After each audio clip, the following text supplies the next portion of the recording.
white interior. This is a fairly new Schindler 3300EU. Maybe 1 or 2 years old, on Cuba Street. Been after this one for a long time, just been trying to find a time when this building's actually quiet. Floor 2.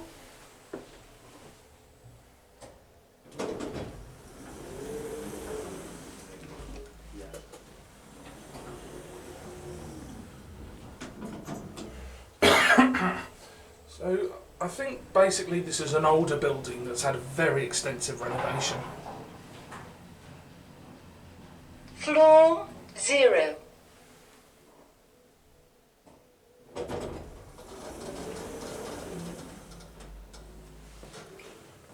Clearly been converted from whatever it originally was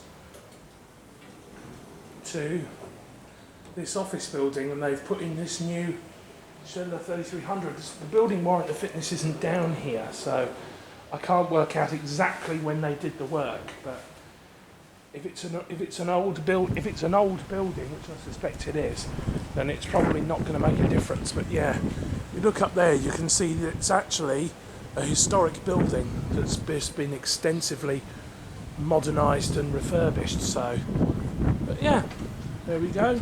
That's it.